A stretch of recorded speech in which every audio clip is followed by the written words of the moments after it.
En el país del Messi de las finanzas, de los magos de palacio y monjes negros, nosotros no compramos ese humo. Por eso, en Política y Territorio, te invitamos a sumarte a nuestra comunidad para entender la rosca y descubrir por qué lo que pasa lejos de vos también define lo que sucede donde estás vos. Sean bienvenidos al tercer episodio de este podcast llamado Política y Territorio, un espacio para la discusión política en estos tiempos violentos. Acá venimos a sumar al debate público llevando las ideas del territorio a la gran mesa nacional. Si te interesa, obviamente dale like, suscríbete y activa la campanita para que te lleguen las notificaciones. Súmate a nuestra comunidad, acompáñanos que va a estar bueno. Para el editorial de esta semana venía pensando en el fenómeno Mandani, como le gusta decir a nuestro presidente, fenómeno barrial. En Argentina, luego de la turbulencia política, la macro da señales de empezar a ordenarse. Y el gobierno anunció esta semana que el Banco Central estaría dispuesto a comprar divisas para robustecer las reservas en el medio de la banda, es decir, ya no esperar a que llegue al techo o al piso. Algo que fue celebrado por el mercado, haciendo que el riesgo país perforara el piso de los 600 puntos. Vale recordar que el riesgo país es la capacidad que tienen las naciones para endeudarse. Un riesgo país bajo significa que el país se puede endeudar y los mercados esperan que los gobiernos puedan pagar y hacer frente a las obligaciones que tienen. El dólar se mantiene quieto, anunciando una pax cambiaria. Y la inversión extranjera está en niveles récords la última semana. Por estas horas, el ministro Toto Caputo, junto al presidente, estarán en New York, ultimando detalles del acuerdo con el Tesoro norteamericano por el Fondo de Estabilización. Y esta misma semana, ya en suelo argentino, ambos participarán de una reunión con industriales para activar medidas de inversión en un sector que viene bastante golpeado. Pero no todos son buenas noticias, porque en el plano productivo, para sorpresa de muchos, salió esta semana, por ejemplo, una de las empresas más importantes argentinas, después de Techin y YPF, por supuesto, hablamos de Mercado Libre. Juan Martín de la Serna, su presidente, salió a pedir regulaciones para proteger la producción local, es decir, regulaciones para defenderse de las plataformas chinas, Shein y Temu. Asimismo, circula un dato económico bastante preocupante, no solo para el gigante del e-commerce argentino, sino también para los comerciantes de nivel nacional y la producción nacional. En agosto, el desplome en paquetería de Mercado Libre ronda aproximadamente el 30%. Entonces, las cantidades de entregas esperadas, sobre todo para el Día de la Madre y el Cyber Monday, no terminan de despegar o llegar a los niveles que históricamente nos tenían acostumbrados, ¿no? Entonces la logística queda ociosa, hay mano de obra disponible en un escenario de economía que no termina de levantar. En el plano de la macro, el gobierno tiene éxito, un éxito que está a la vista. En la micro, la que te toca a vos, a mí, a todos, la cosa está un poco más compleja. Los empresarios advirtieron en una nota que salió en ámbito, que las ventas empiezan a caer porque la gente ocupa un lugar más importante de la tarjeta, no para hacer compras comerciales, regalos o adquirir bienes, sino compras de supermercados, compras de alimentos. A la vez, el nivel de actividad cae. Con datos de INDEC de agosto, que son los que tenemos ahora, si bien se anuncia un repunte de la economía en torno a interanual, es decir, agosto del año pasado contra este agosto, vale recordar que el agosto del 2024 fue uno de los peores años y si se compara el crecimiento económico de un mes a otro, es decir, si comparamos julio contra agosto, hay una caída de la actividad económica. Esta economía tiene dos caras, pero en algún momento va a terminar decantando. Si las inversiones, como piensa el gobierno, pasan al plano productivo y la Argentina logra sostener su moneda y crear las condiciones de empleabilidad, hablaremos de un gran programa de estabilización macro y micro exitoso. Pero la experiencia, mis amigos, nos empuja a pensar que siempre que se descuidó el plano productivo, la cosa no terminó nada bien. A lo que voy, que los dejé en stop con lo que dije de Mamdani, hoy asistimos a un pico de tendencias pro mercado. O sea, lo pro mercado parece algo que no hay que discutir.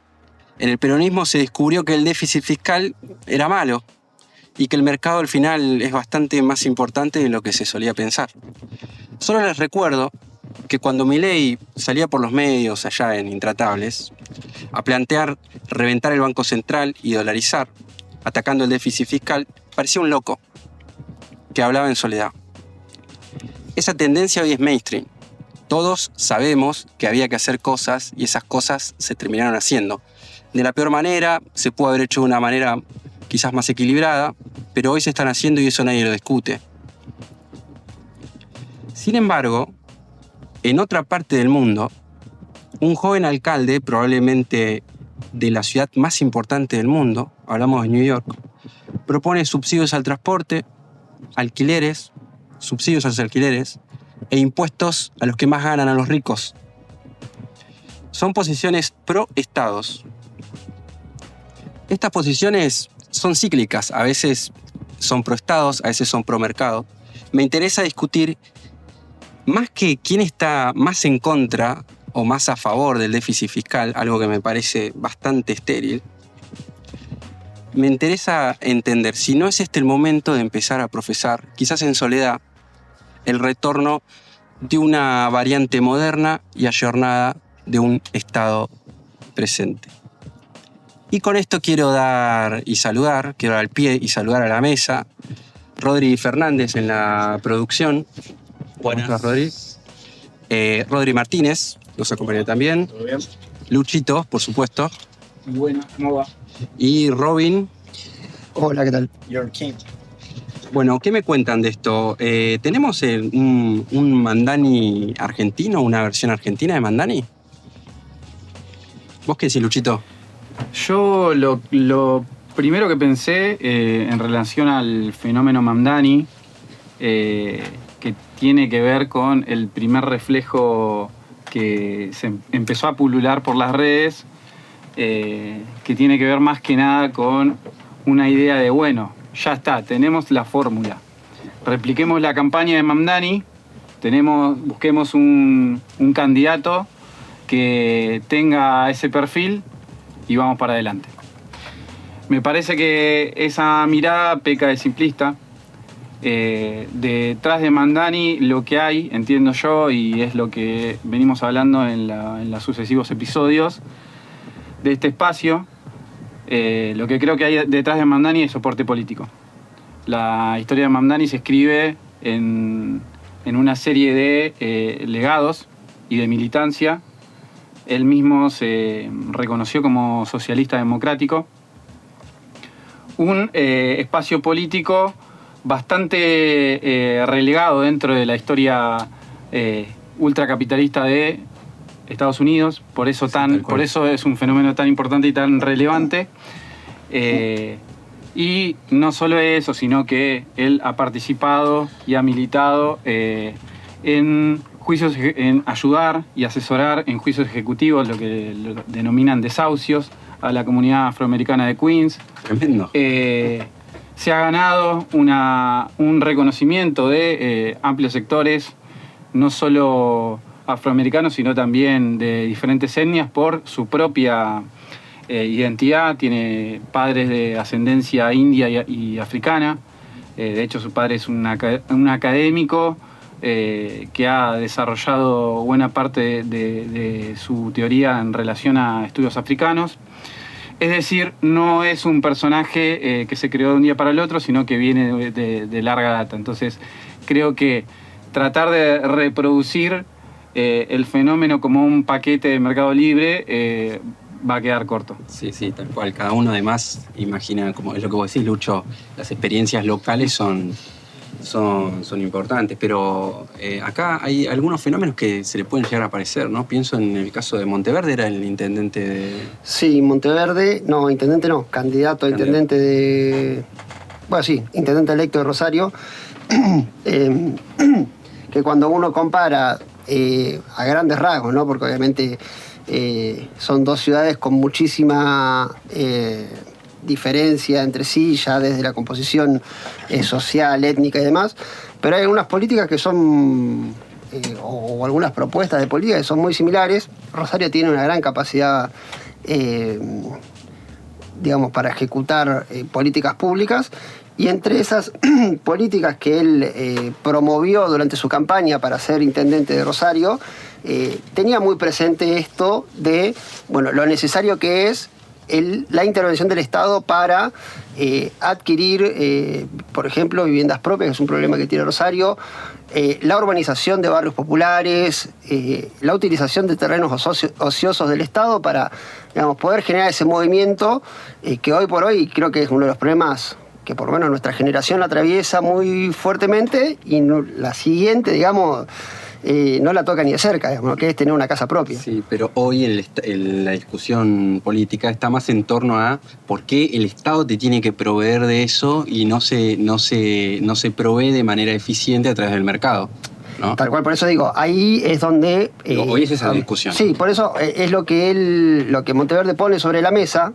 Es decir, la respuesta, la solución a tus problemas de vivienda, de trabajo.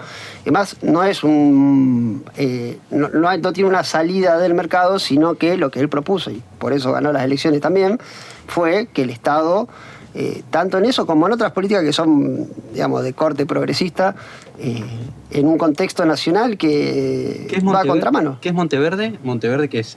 ¿Por qué fuerza va...? Bueno, él cuando ganó las elecciones fue por un partido local, digamos, que es Ciudad Futura, en alianza con un partido que es... ¿no? Sí. Se unió al kirchnerismo, puede ser, o al peronismo. Eso en las últimas elecciones. En las legislativas, donde él no fue candidato, hizo una alianza con Fuerza Patria. Y en la que ganó como intendente, no me acuerdo bien el nombre del partido, pero algo así como Juntos Avanzamos, una cosa así. Una alianza también con un partido rosarino, con unas características similares. Lo que me gusta mucho del fenómeno Mamdani, que tengo que decir que me genera algún tipo de debilidad por quizás esa nostalgia que hay de la izquierda, o de la centro izquierda, pero me gustan mucho los edits que tiene de, como Trump, tengo 4 palabras para vos, subí el volumen y le ponen un edit de hip hop de la ciudad que es muy neoyorquino. Bueno, no sé si sabían, pero él fue rapero. Ah, mira. Es una manera de decir, tiene su faceta de rapero. Tiene un par de videos. Inicialmente se hacía llamar Young Cardamomo. Mira. Y después Mr. Cardamom. Ah, sí, porque ese es el apodo de él, ¿no? De hecho, claro, ese era su nombre de rapero, y después creo que uno de los videos de campaña también los grabó en una zona donde él se desempeñaba como... Es una campaña muy cercana, ¿no? Como rapero. Ahí es algo interesante, buscando puntos de coincidencia con la campaña de Monteverde, que fue algo también de lo que se habló mucho respecto de lo que decía antes, emular la campaña de A Futuro, que tuvo políticas, mejor dicho, propuestas muy concretas. La campaña de Mamdani... Eso lo dijo Rem la semana pasada. Lo adelantó. Y nos cagamos de risa acá. Nadie le dio pelota. Lo anticipó Rem. Solo porque no, el apellido es complicado. Aparte, no era complicado. Era complicado. Sí. No, pero no tiraste una línea en la preproducción. No, igual, a ver. Nos mostró un video con... Estábamos en Yo bolas. doy fe que él nos mostró un video. No, igual yo creo que es el analista político más infravalorado de esta mesa, Rem. Sí, Porque hablamos de esa base. Trae lo de la provincia de Buenos Aires. Trajo lo de Mamdani. Pero Flaco tiene su columna igual, propia. Más allá de eso, yo lo vi y lo vi por arriba. No es que no estaba muy metido. Lo que sí, bueno, venía llamando la atención las elecciones de Nueva York. Cuando lo vi, lo primero que te llama la atención es las propuestas concretas que estaba hablando Luchita. Exactamente. Entre esas propuestas, y el lema de esas propuestas era reducir el costo de vida. Y entre las propuestas que tenía era congelar el alquiler bueno, hay muchos inquilinos en Nueva York, como sucede también en Provincia de Buenos Aires y sobre todo en Cava, congelar el alquiler a 1 millón de inquilinos, construir 200.000 viviendas con precios accesibles, ofrecer guarderías gratuitas y transporte gratuito. ¿Cómo lo financia? Claro, bueno, se puede hacer eso desde Bueno, la crítica que tenía era eso. De hecho, su contrincante en las primarias fue ex gobernador Cuomo, que pierde las primarias contra Mamdani. Y él lo que decía, él lo que proponía era mayores impuestos para las grandes empresas y para los ultra ricos. Y con eso financiar sus propuestas de campaña. ¿Cómo vamos a contramano de lo que decís vos, ¿no? Como es un péndulo esto de hay momentos hegemónicos del discurso distributista y hay momentos hegemónicos de el déficit fiscal y el costo. Aparte, lo que es interesante de esto, por lo menos yo lo que rescato para pasar al plano analítico, es que quizás si nosotros vemos lo de Milei, cuando vos lo escuchás al principio, él tiene discursos que son muy radicalizados. Entonces vos decís, voy a explotar el Banco Central. Al final no lo termina haciendo. No. Pero sí hay un corrimiento a políticas que son pro mercado.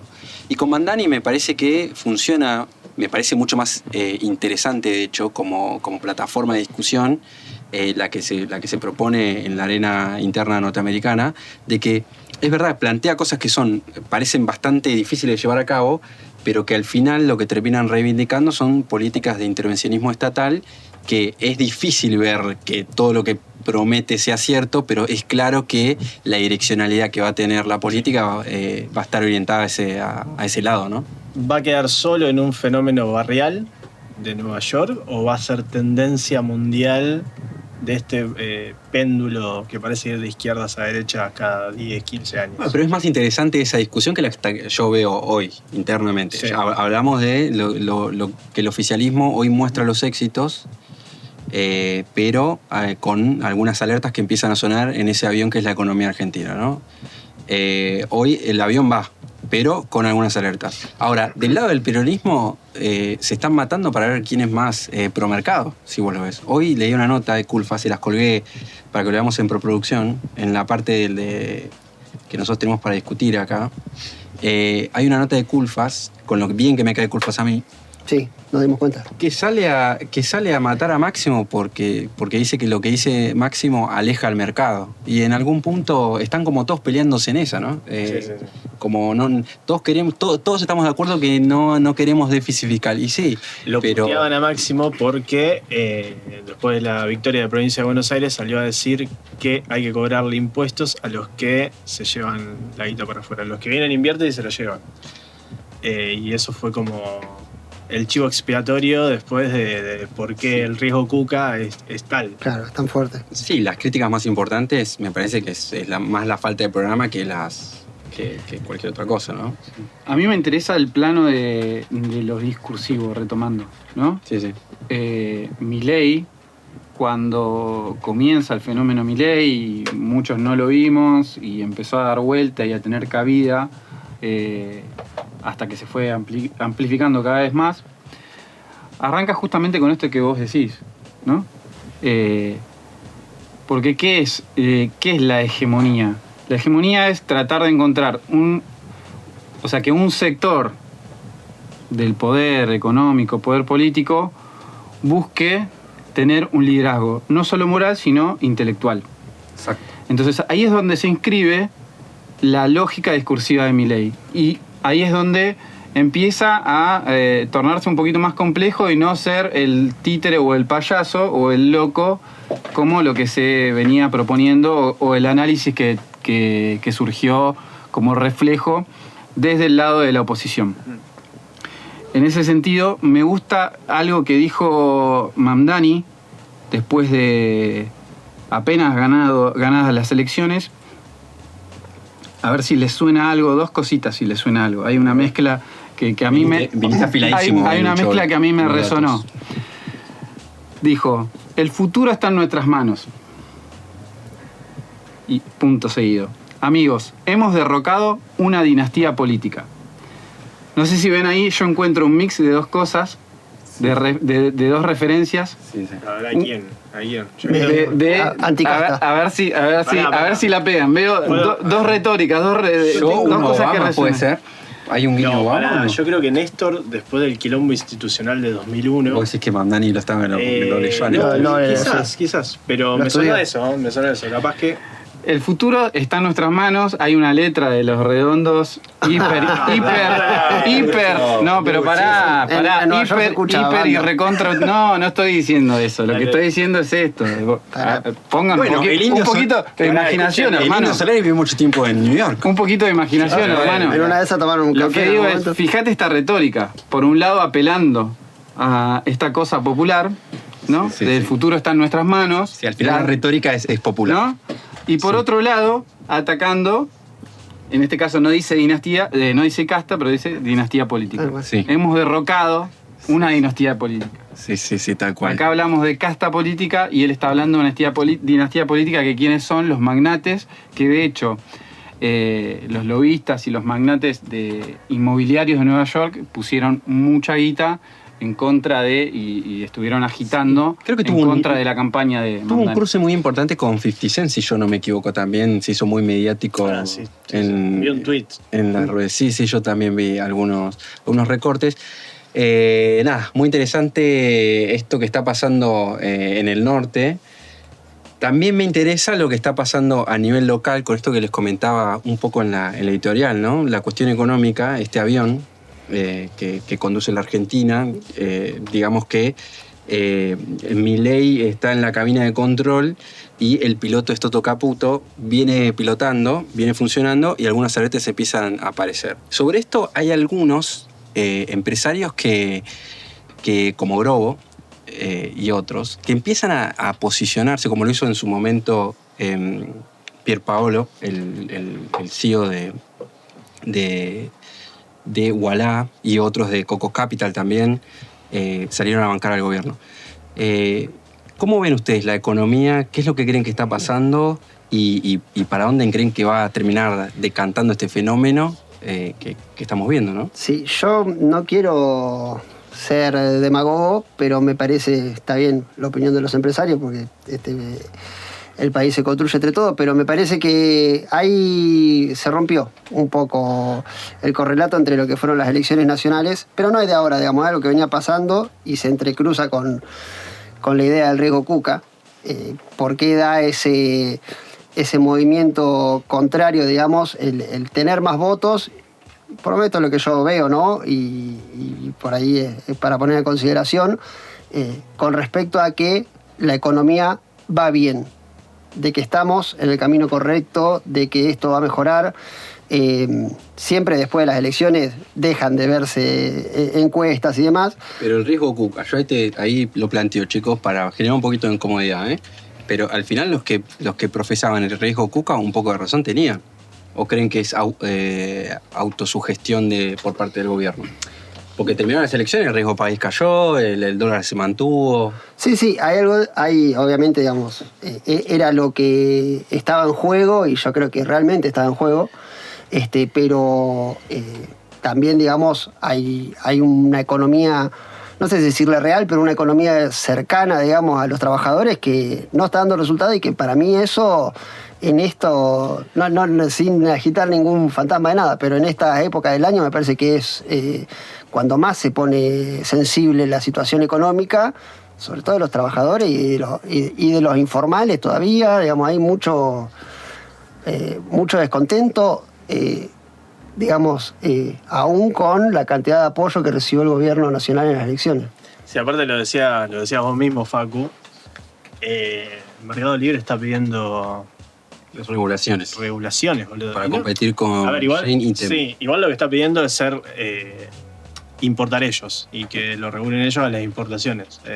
No tanto un impuesto a los chinos, sino... Mirá que yo escuché con atención, Sí. porque fue en un foro que se dio en el marco de un foro, lo que decía el presidente de Mercado Libre. Y él un poco lo que levantaba es que, bueno, al final los chinos vienen a competir, pero vienen a competir con sus productos. Claro. O sea, son plataformas chinas que vienen a competir con productos chinos. No es que es una plataforma para que... Sí, para fomentar el Claro, la competencia no es por local. e-commerce, sino además es e-commerce más producción local china versus la local. Es que en definitiva el que consume menos es el pueblo argentino, y eso está claro y se está viendo y está impactando, etcétera, etcétera. Ahora, estos tipos, ¿viste? Vos lo ves a Galperín tuiteando a favor de Milei todos los días, boludo. Bueno, Entonces, un cruce, ¿no? Entre Galperín y Pichetto se no cruzaron. estás entendiendo para dónde va. O sea, ¿qué hablan? ¿Con la billetera o con qué están hablando? Lo de Pichetto fue bastante en línea con lo que dijo Juan Martín de la Serna, que es el CEO, Sí, ¿no? sí, de el Mercado presidente. Libre actualmente. Perdón. Que dijo algo así que con las regulaciones actuales no se generan puestos de trabajo locales, y cuando abrís el mercado indiscriminadamente y una empresa asiática te envía productos por barco, en realidad estás dando trabajo a empresas chinas, no Claro. argentinas. Exacto. La crítica que le hacían por ahí era estas empresas cuando ganan plata son libre mercado, y cuando pierden plata piden intervención estatal. Esa es un poco la crítica que se le hace. Yo creo que ahí hay una encrucijada en relación a qué, en relación a el riesgo país. ¿Y por qué es importante el riesgo país? No es solamente un dato que hay que subestimar, porque en definitiva la economía argentina, como cualquier economía capitalista, está inserta en un sistema internacional financiero. Sí, tal cual. El riesgo país, como bien vos decías, Facu, tiene que ver con esto. Digo, se supone que Estados Unidos no paga tasas porque es seguro y no hay riesgo, y cuando tu economía es más riesgosa es la sobretasa que vos pagás. Exacto. Por el riesgo de tu inestabilidad económica. ¿Te puede gustar o te puede no gustar? Son las reglas del juego del mercado internacional, no podés desconocerlas, salvo que tengas una política interna muy robusta. No acumular reservas y fomentar el consumo local no es igual a política económica robusta. Tiene su límite. Sí, tal cual. Al respecto también, el otro día veía con esto de la mirada empresarial en torno a este tema tan delicado para los argentinos que es la economía. El joven Grobo salió a hacer una respuesta, no sé a quién ahora le salió a responder, si no me equivoco. A Tenenbaum. Por una editorial que le había hecho, creo que era el Piripipí. No, estaba en Cabaret Voltaire. Tenés razón. Y ahí Grobo sale a responderles y, ataca muy fuerte la idea de que los problemas argentinos, dice el textual, los problemas argentinos se soluciona sacándole más a quien produce, es una locura. Siempre vuelve y todavía no le encuentro sentido. Esta idea, ¿no? De el impuesto a los ricos. En algún punto, no sé cómo lo ven ustedes. Yo creo, como dar una opinión, y me interesa escucharlos, pero en algún punto, a veces la carga hoy en el debate público, más impuestos genera algún tipo de tensiones que quizás en otro momento no lo generaba, pienso yo, ¿no? Yo escuché el video en donde él hace toda esa respuesta. Sí. Ese textual es el que él postea en X. Y en ese mismo posteo él hace un recorte de un video en el que él habla. Básicamente la premisa de él en el video es: para distribuir hay que generar. Entonces él critica esta idea de la solución a los problemas es distribuir. Y él dice, no, pará. Para distribuir primero hay que generar. Ese en realidad sería como el mensaje que él propone. Ahora, ¿qué significa primero generar? ¿Quién paga el costo de ese generar?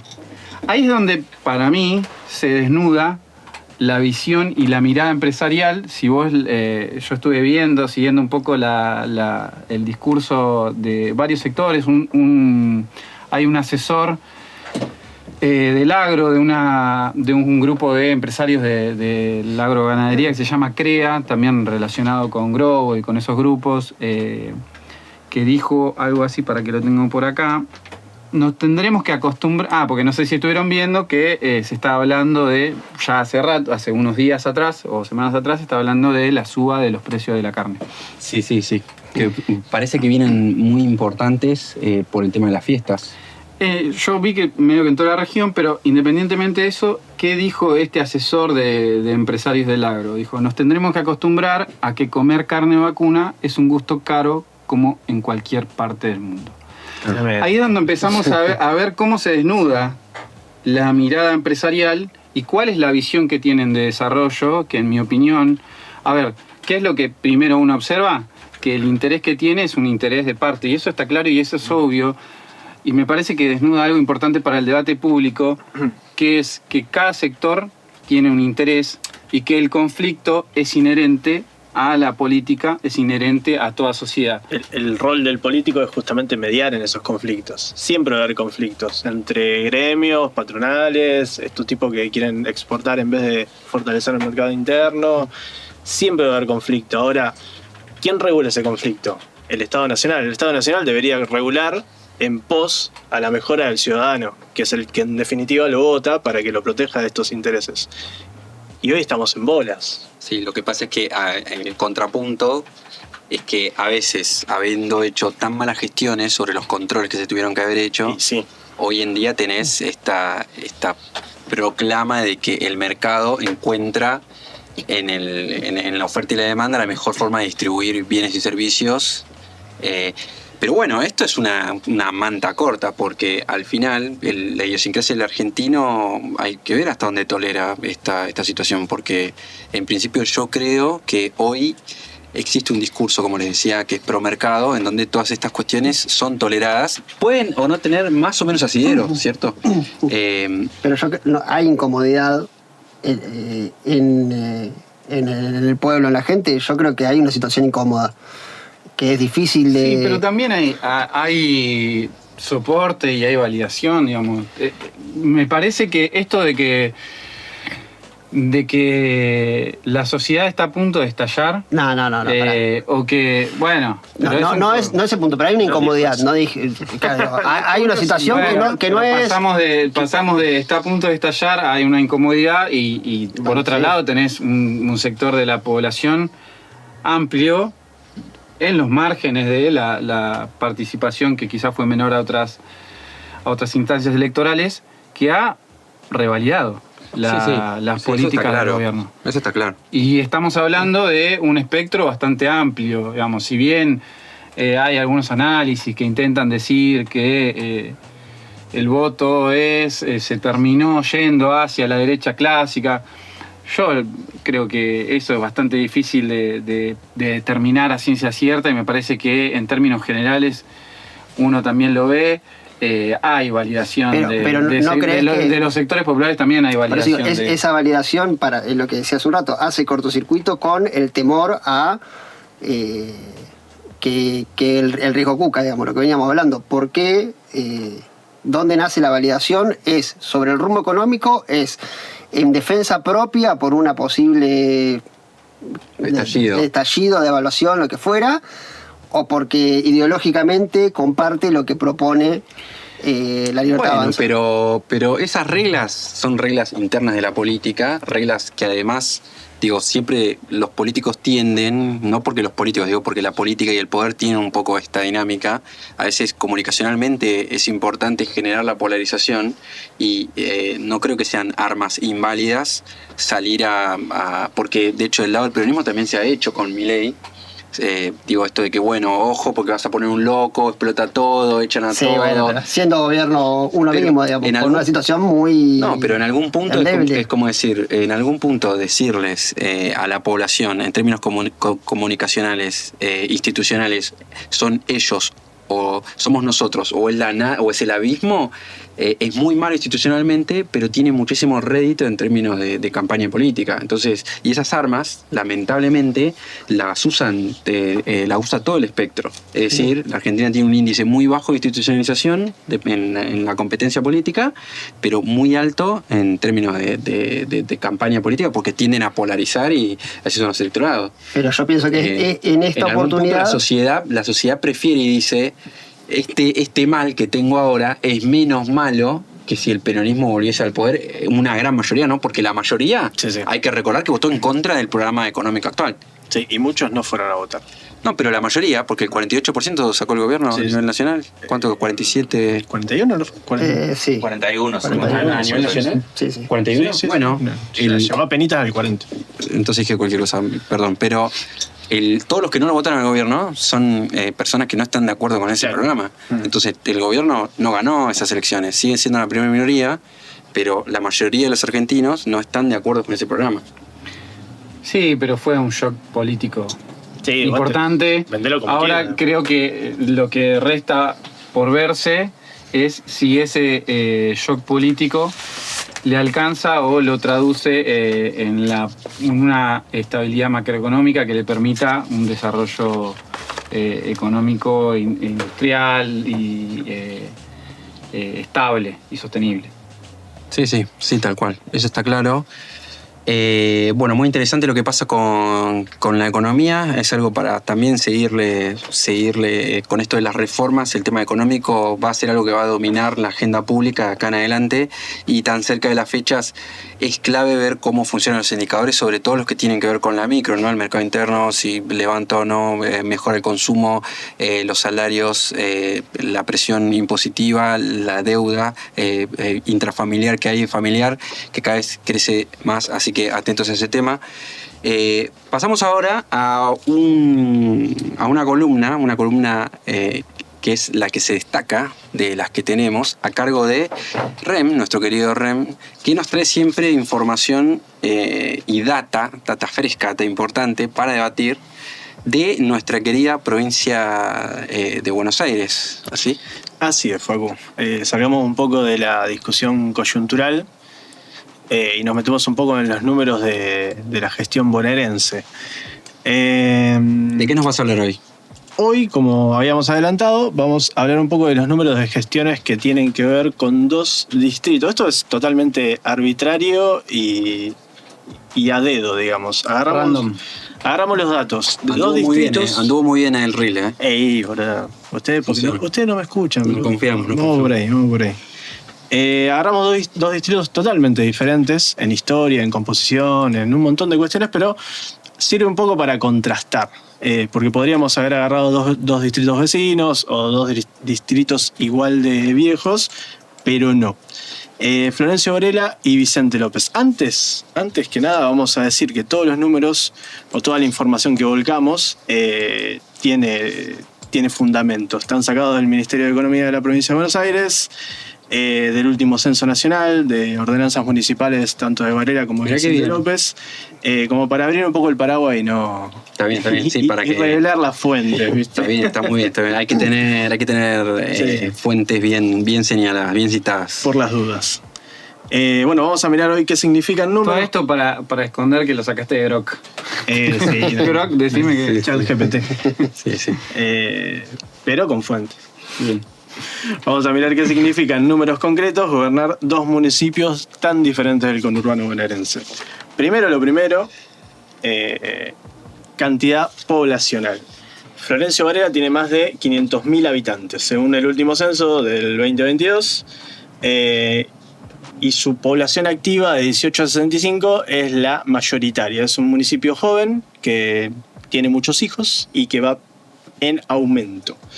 Donde predominan hogares de clase media baja y baja. O sea, tenemos una población activa que busca trabajo, que se mueve, que está teniendo hijos y que pertenece a los rangos sociales un poquito más bajos. Todos los ingresos son medios bajos y bajos. Exactamente. Su densidad social se caracteriza por la informalidad laboral. La mayoría tiene trabajos en negro, lamentablemente. Hay mucha economía informal, barrial, ¿cierto? Sí. Ahora vamos a ver cuáles son los principales centros comerciales de cada lugar. En Vicente López, en cambio, son alrededor de 270.000 habitantes. Mira, casi la mitad. Un poquito más de la mitad. Con mayores... Es uno de los distritos con mayor ingreso per cápita del país. O sea, estamos agarrando 2 distritos sumamente diferentes. Sí. Predomina la clase media y la clase media alta, con alto nivel educativo. Pero bueno, por ahí. Esa es la población de cada uno. Sí, qué interesante, ¿no? Porque ahí se puede ver bastante claro el contraste.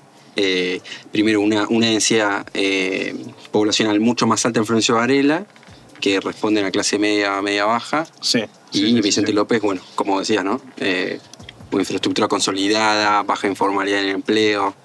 La diferencia en números. Vicente López proyecta para el 2025 un presupuesto de casi 297.000 millones de pesos. Una barbaridad, de los cuales el 68% provienen de lo que recauda el mismo municipio. Claro. O sea, Es sustentable. Exactamente, el 68% lo recaudan ellos, el resto viene de la provincia, con la coparticipación de cada municipio de la provincia de Buenos Aires. En cambio, nuestro querido Florencio Varela prevé un gasto de 159.000 millones, un poquito más de la mitad, Sí. con el doble de población. Claro. De los cuales el 85% de esos 159.000 te los pone el gobernador. Claro, la provincia de Buenos Aires, qué bárbaro. Es un contraste muy grande, como dijimos al principio, es arbitrario, pero te pone un poco en caja de cómo vienen los números. Lo recaudado en Florencio Varela es muy poco, es el 15%. ¿Cómo se recauda? Claro, ¿cuáles son las fuentes de la recaudación? ¿Cómo se recauda? Bueno, lo principal en ambos distritos es obviamente el ABL, El famoso ABL. alumbrado barrio de limpieza, que lo que tiene Vicente López es que tiene una tasa de recaudación muy alta. Claro. Eso tiene que ver un poco con con el negocio inmobiliario. Obviamente en Florencio Varela tenemos muy pocos terrenos inscriptos en el municipio, y en Vicente López todo lo contrario. Ellos con menos población recaudan más en ABL que nosotros teniendo el doble de personas. Estimo que lo paga un mayor porcentaje de vecinos a la BL en Vicente López que en Florencio Varela. Lo pagan Sí, casi todos. el Vicente López no es el barrio del Eternauta cuando arranca, sí, en la historieta. Sí. No sé si Sí. después cuando lo llevan le cambian el. También. Ahí arranca la casa de Juan Salvo. Sí, tremendo. Pero bueno, ya de esa caracterización Sí. también se puede ver cómo es una familia, digo, ya hablamos de una historieta que sale en el 60, 70 y ya se ve la familia tradicional que se juntan a jugar al truco, fuman un pucho. Eso para la idiosincrasia del varelense en algún punto es algo muy reciente o inexistente para ese momento, cuando era predominantemente rural Florencio Varela. En ese momento sí. Entonces hablamos de como dos desarrollos hasta temporales, ¿no? Históricamente Vicente López se desarrolla económicamente muchísimo antes que Florencio Varela. Ahí vamos. Otra de las tasas de recaudación es el derecho de comercio e industria. Obviamente teniendo centros comerciales, industrias, fábricas o mismos servicios, recauda mucho más por ahí. Varela está un poco flojo en ese sentido. Derecho de construcción y obras públicas y obras particulares, también recauda muchísimo. Varela no tanto. Pero bueno, podemos decir que Vicente López es un municipio con fuerte base empresarial e inmobiliaria y de servicios, tiene alta cobrabilidad en general y una estructura económica diversificada. Un dato que me interesa mucho Decime. de lo que decís, no sé si lo tenés, pero que estaría bueno. Arrancó el momento PBA. Algo que estaría bueno averiguar. Siempre que estamos con la parte PBA aparece un sonido. Una sirena. Que me interesa saber mucho es el tema de la migración. La migración local en Florencio Varela versus la de Vicente López, si no la tenés. No pasa nada, pero eso estaría bueno, porque yo creo que en Florencio Varela hay una tasa migratoria de Paraguay, del interior de Bolivia. Mucha presencia de Bolivia en lo claro. que es el sector De frutihortícola de comunidades paraguayas. Sí, el conurbano en general se fue, digamos, la parte que tiene que ver con la zona norte del AMBA y la ciudad de Buenos Aires, tienen cierto tipo de asentamientos de clases sociales, y todo lo que es el conurbano sur y los últimos cordones del conurbano se fueron poblando medio a tontas y locas. O sea, fueron asentamientos que por eso no tienen registro, que por eso no tienen aportes en las tasas municipales. El conurbano en general se fue poblando y se fue dejando poblar de forma desorganizada. Claro. ¿Qué es lo que lleva a eso? Obviamente más movimiento migratorio interno, externo, pero también pocos aportes y poco diseño de lo que tiene que ver con un distrito. Sí, y la parte comercial entre ambos. Bueno, acá es un poco gracioso porque somos todos de Florencio Varela y vamos a contrastar los dos centros comerciales de cada distrito. En Vicente López tenés lugares de comercio como Florida Oeste, Munro, Avenida Maipú, que ofrecen una gran variedad de comercios y servicios, que son más que nada los centros comerciales donde tenés grandes mercados, McDonald's, peatonales. Tiene 3 lugares muy fuertes que aportan mucho a la economía local. Y también tenés centros comerciales, shoppings, cubiertos como el North Center. El nombre es buenísimo. North Center Lifestyle Mall. Espectacular. Tremendo. No sé si irme a Miami o irme a Vicente López. Ahí tenés tiendas de diseño y de hogar con opciones de entretenimiento como cines, pistas de hielo, etcétera, etcétera.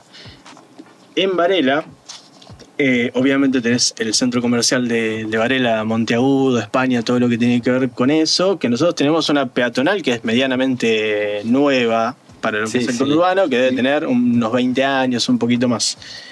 Tenemos el hipermercado Carrefour, que ahí tenés cine. Sí, que también es relativamente joven, porque antes los que estábamos en Florencio Varela... Para ir a ver una película, ¿dónde íbamos? A Quilmes, al Hoyts. Que se llama Cinemar Center, no sé. Y obviamente el paseo de compras San Juan Bautista, papá. La feria de Sensabello. Claro, qué locura, ¿no? Bueno, muy interesante, pero qué contraste, ¿no? Entre estos dos lugares. Digamos, Vicente López se consolidó como una zona residencial y de servicios con infraestructura, transporte y empresas. Florencio Varela, en cambio, se expandió como una ciudad dormitorio. Claro. Mucha gente viene, duerme y se va a laburar. Exactamente. La desigualdad territorial en Argentina se explica por diseño político. No quizás por una mala gestión. No tiene que ver con que hemos tenido malos intendentes o Vicente López ha tenido mejores intendentes, sino que tiene que ver con cómo se fue poblando la provincia de Buenos Aires, el conurbano, y cómo se ve en cada calle de este distrito la falta de planificación y la falta de base monetaria o de presupuesto para ir organizando al conurbano bonaerense. Tremendo. Bueno, buenísimo, la verdad, buenísima esta comparación. Hay que seguir, me interesa saber qué más tenemos de la provincia de Buenos Aires para la semana que viene y sobre todo los distritos que al final terminan siendo el corazón de la provincia donde muchos de los habitantes estamos ahí. Sí, sería bueno en algún momento poder escuchar voces de personajes. Que es lo que prometió Rema, además. Que estén involucrados en el tema, a ver cuál es su mirada y qué propuestas tienen al respecto. Se vienen cositas, no vamos a decir nada por las dudas, pero la idea es escuchar en primera persona a alguna pyme, a algún exministro que nos ponga un poco en caja. Qué bueno eso, me interesa escucharlo. Che, pasamos a la parte final. Esta es la parte que nos relajamos. Ya pasamos las turbulencias de la política y de la economía. Conocimos bastante de PBI de 2 municipios muy interesantes y que hay un contraste bárbaro. Y ahora, bueno, ¿qué pasó esta semana en nuestra red social querida X, que siempre estamos ahí atentos? Voy a mencionar algunos tweets cortitos porque estamos un poco pasados de tiempo. No sé si lo vieron, Patricia Bullrich hizo una convocatoria. Sí, lo vi. Sí, excelente. Para ser investigador para las fuerzas federales con un afiche a lo tío Sam. A lo tío Sam, digamos, ¿no? Sí. Bueno,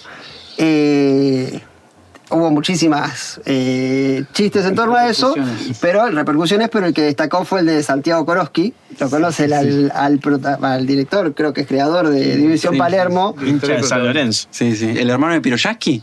No, mentira, viste que hay un chiste. Sí, es una especie de... Es un Piroyaski 2.0. de versión morocha. Bueno, y Santiago Korowski retuitea a Patricia Bullrich y anuncia, dejamos de hacer División Palermo porque ya se hace sola, es una joda caminando. Sí, olvidate. Ya había un poco, ¿no? De ahí de idea, ¿no? De menciones de que uno de los personajes de División Palermo estaba inspirado de alguna manera, ¿no? Sí. Y Jorowski fue el que salió en el momento en el que estaban haciendo las quemas de droga, fue con el... Sí, fue como cámara oculta. Sí. Y bueno, y otro, esto no es un tuit, pero se levantó mucho en X. Es una declaración que hace Alfredo Olmedo, ¿lo conocen? Diputado. Sí, apareció, ¿no? Claro, le probaron laburando, ese. Bueno. Campera amarilla. Y declaró, con un poco relacionado a esto que veníamos hablando, yo trabajo 14 horas y estoy impecable. Tengo un mozo en uno de mis restaurantes al que le encantaría trabajar 20 horas. ¡Qué garca! Una basura humana. Sí, tremendo. Y después, bueno, destacar, que esto me parece que puede ya traer un poco de cola, es un tuit que hizo... boludo, 20 horas. Pero desagregame esas 20 horas. 20 horas. ¿En qué momento duerme? Claro. ¿En qué momento vive? come? Es que ¿En no- qué momento se va a la casa? No va a la casa. No. esclavismo no. sería. Sí, porque no... 20 horas de trabajo. Mozo cama adentro. Claro, Mozo mozo cama adentro, nueva es que modalidad. te va picoteando lo que va sirviendo y en esa la cena, digamos. Ahí va. Bueno, y un tuit que hizo Hugo Alconadamón en una investigación que está trabajando, dice: Norberto Milei consolidó su fortuna, Norberto, el padre de Milei, su fortuna familiar con millones de dólares en subsidios al transporte que cobró durante el kirchnerismo. Esta es su historia, y la de Javier y la de Karina Milei, que se beneficiaron. Me parece que ese es un avance, un adelanto de una investigación como tiene acostumbrado Hugo Alconadamón, que va a ser muy resonante y que va a ser algo que se suma a otras situaciones que viene trayendo el gobierno, que es el 3%, y otros escándalos colmeros. Avisorás un escándalo. Avisó un escándalo ahí y que puede llegar a ser muy nocivo para el gobierno. Lo que vi mucho de quilombo en las redes, que esto también me parece que estaría bueno empezar a sumarlos, hay mucho de la interna peronista que a veces es divertido porque los libertarios ofician como tribuna de las redes y empiezan a comentar. Este cruce que hubo entre Rouco y Juli Estrada en Blender dejó un montón de comentarios, pero bueno, nada, divertidos. Hay algo que lo hablamos en algún momento, si les interesa hacerlo. No sé si escucharon a Toto Masterclass, a tu ídolo, A tu mentor. a tu mentor, a tu guía espiritual. Escucharon lo que es la analogía de cómo viene pilotando la nave, ¿no? Pero espérame, Nave, O sea, ¿cómo vamos, anunció no? que dentro de 30 días va a cambiar el sistema de bandas cambiadas. No va a cambiar el sistema, sino que va a modificar las bandas, digamos, ¿no? Sí. La especulación que se hace ahora es cuáles van a ser esas nuevas bandas y hasta dónde va a permitir el gobierno que el dólar suba. ¿Qué? Sí, no, yo traigo de nuevo a los redondos. A ver. Vamos las bandas, te rajan. Vamos. Los invito a tirar su pronóstico sobre las bandas de Toto Caputo. ¿Cuál va a ser qué piensan ustedes que va a ser su nuevo piso y su nuevo techo? ¿Qué gano si le pego? Si el que le pega, el que esté más cerca, si le pega ni hablar, pero el que esté más cerca se convierte automáticamente en el conductor de esta mesa. Yo creo que las bandas van a desaparecer, esa es mi apuesta. Desaparecen las bandas y queda el dólar flotando. Pero acaba de decir que va a Anunció todo lo contrario, claro. Bueno, No, bueno, pero las nuevas bandas van a ser, Sonás bajo la mano. desaparecen. Eso está Mirá bien. que el gobierno no viene anunciando nada, ¿eh? Sí, se contradice todo el tiempo. Después vamos a hablar de eso. No hablamos de eso. Poca Sí. transparencia en algunos movimientos. Muy poca transparencia, lo que están denunciando bastante. Empezá vos, que vos trajiste el tema. Y A ver, yo creo que nos tirás una un milky de piso, Sí. hasta un milky de piso. Ya está en Milky. Bueno, de piso, ese es de techo. Ah, ¿de piso? De piso. Ok. Y 1900 de techo. Una banda amplia para ganar tiempo, y simular control sobre el... No, yo no la veo. Yo para mí, mira, economía cada vez sería comprar fuerte dólares, el precio del dólar se va a desplomar, la única forma en la que el dólar suba y que va a subir es y acá mira juego, es que yo creo que puede que empiece ahora una temporada de carry trade que puede terminar el año que viene en algún momento. Hasta ese momento esto es una joda y un negocio para los financieros. Tremendo. Pero no dijiste el número. No, es sin bandas. Él dijo Sí. que sin bandas. Ah, sin bandas. O sea, listo. Yo ya dije, vamos las bandas. Vamos a las bandas. El piso como está y el techo a 1.150. Mantiene el piso en lo que hoy es 1.000 pesitos. Sí. Ok. Tu apuesta es lo que estamos Para mí, esperando. lo de actualizar las bandas es un chamullo. Es como para no decir... Se está llevando la marca. Se está llevando la marca y me gusta. Y va a tirar un cambio de frente. Y va a tirar- Este motherfucker va a ganar. Va a tirar Claro, un no ya look te- a lo Messi. Para mí, sigo el piso. El Messi de las 1500, finanzas. coincido con Robin. Y 1900 el techo. Ah, no, lo mismo, estoy diciendo lo mismo que vos. Es lo mismo. 2200 el techo. Entonces no se va a llevar la marca. Pero no, boludo. No. No, él va a decir que actualiza las bandas, pero va a ser zarpado, ¿me entendés? Ah, ok. Sí. No puede decir que va a sacar las bandas. Pero Va a decir que va a decir que va a ser un ajuste. Va a ser un ajuste, va a ser un ajuste, sí. Una devaluación terrible con la excusa de...